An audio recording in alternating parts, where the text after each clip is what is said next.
First off, I'm sorry if this video seems a little bit braggy.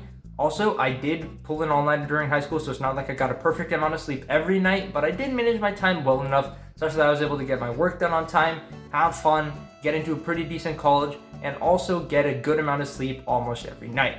There were only a few tips that really helped me do this, and I hope they'll help me when I go to college in like 2 weeks, which is crazy. And I'll tell you guys about those tips in this video. If you end up enjoying it and you want to see more productivity content, then consider hitting that like button and subscribing. I also make programming videos, but without further ado, let's get straight into these tips and teach you how to actually manage your time. A bit of background about my high school experience so that you understand where these tips are coming from, but if you want to skip directly to the tips, then there'll be a link to that timestamp in the description down below, and I'll also put it up here. I went to 3 different high schools, one in 9th grade, one in 10th grade, and then one for 11th and 12th grade.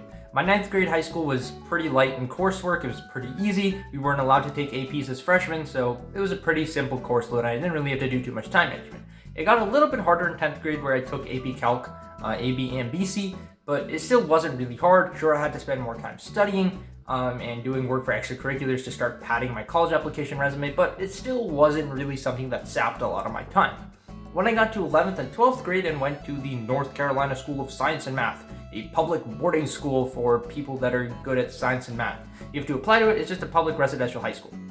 So we lived in dorms and we went to classes there. There it started to get really hard. It's known for being a hard school, and I had a lot of work to do every week. I had extracurriculars to participate in. I participated in quite a few, and I also wanted to spend some time enjoying myself and talking to my friends and just hanging out, playing ping pong and doing a bunch of other random stuff. And I also needed to get good sleep. So it was at that point that I really needed to develop a productivity system, and here's what I came up with.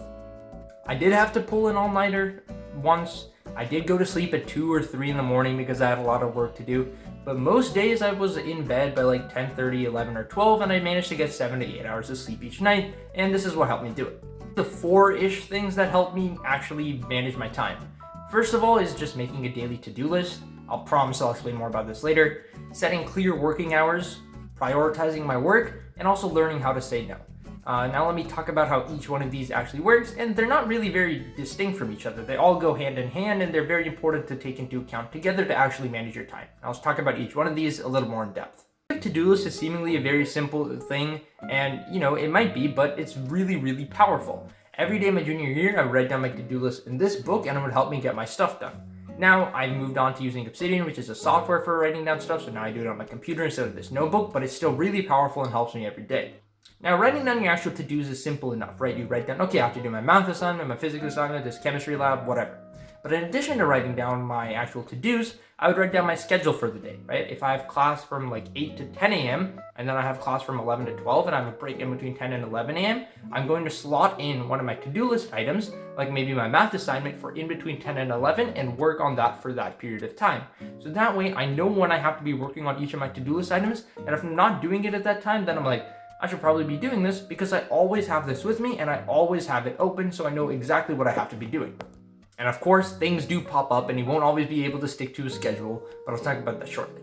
In hand with writing down a schedule for each day is setting clear working hours. This is pretty self-explanatory. All it means is telling yourself that you're going to be working from this time to this time and nothing is going to come between you and getting your work done. Of course, it's best to not do this in like an 8-hour continuous block that's like school, but it is good to do it in like chunks. So you're going to work for 1.5 hours, and you're going to take time off for like 15 minutes and watch a YouTube video or go outside for a walk, and then you're going to work for another 1.5 hours. It's important to remember that this time is for work and work alone, and Chrome extensions like Limit can help you do this, and I'll leave a link to it in the description down below.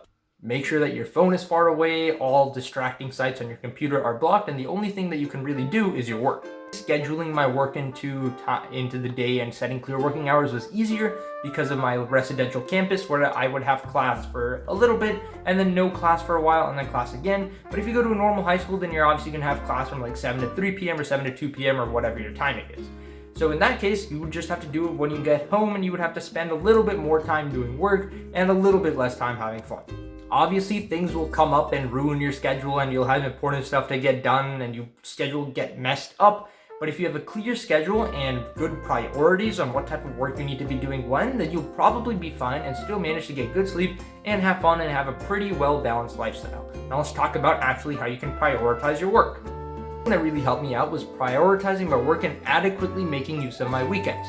If there was a class that releases homework for like the week or for a farther in time a little bit ahead and you have a lot of time to work on it, like the assignment is due in a week or 2 or 3 weeks, then I would try and take a weekend. And for that weekend, maybe spend an hour or 2 on that assignment and try and get it done.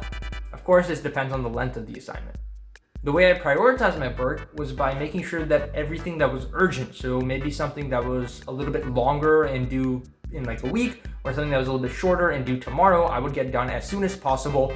And depending on the length and weightage of the assignment, I would divide my time. If the assignment isn't worth many points, I'm not going to put a lot of effort into it. And maybe that's not what you want to hear. Maybe you're a perfectionist and you want to give your best work for everything. But to that, I say it's kind of a waste of time. Most of the time, you'll do fine by doing the minimum effort to get an A on your small assignments, and you'll do good. It'll be fine. You'll get an A. Well, for your larger assignments, you obviously do need to put in a lot more effort, and you do need to make sure that your work is of a higher quality. But even then, you can probably go towards the minimum requirement for an A, and you'll still be fine, especially for classes like English or essays. Just make sure that you're putting in the amount of effort that'll get you an A, and you're not spending too much time on one single thing.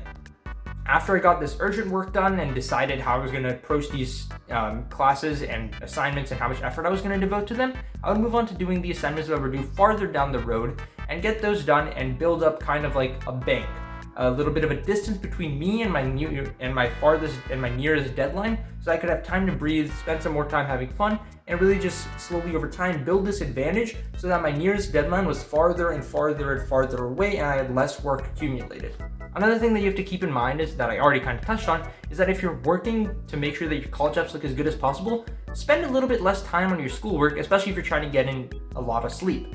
Because your extracurriculars are probably a little bit more important, and as long as you're getting an A, and you can do the minimum effort required to get an A and you'll be fine, then your extracurriculars are more important and you need to be devoting more time to those. Maybe studying for academic competitions, making sure that your speech and debate competition is good, making sure that your extracurriculars are looking nice and that you're actually participating in them actively instead of doing your homework during your extracurricular meetings.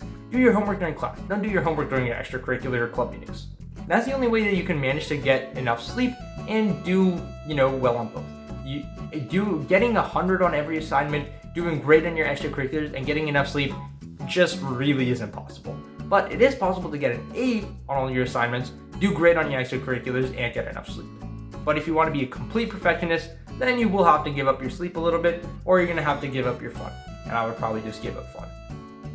I didn't do that though. I kind of just did the minimum work for school, focused on my extracurriculars, and then have fun and got sleep. To say no is also very important, and it kind of falls under prioritization, but it's really simple. If your friends ask you to go out with them or like play basketball or play ping pong or game or whatever, and you have to be doing work right now and you know that you could be getting ahead and making sure that you have more free time later in the week, then spend the time and get more free. Spend the time, do your work now, say no to your friends, say, all right, I'll go out later tonight when I'm actually done with my work and I'll be back in time so that I can get to sleep, but I can't go now, maybe you can do it later in the week. But still make sure that you can go out and have fun every day, otherwise there's no real point. So spend an hour outside playing ping pong or basketball or doing whatever. That's about all I really have. If you have any questions about anything that I talked about in this video, leave them in the comments down below, DM me on Twitter, TikTok, Instagram, or ask me in my Discord server. All of those links are in the description down below. If you did enjoy the video and you watched all the way to now, thank you so much for watching. Hit the like button, subscribe if you enjoyed, and maybe even consider hitting my Patreon if you really want to support the channel. Link is in the description. Once again, thank you so much for watching, and I hope you have a great day.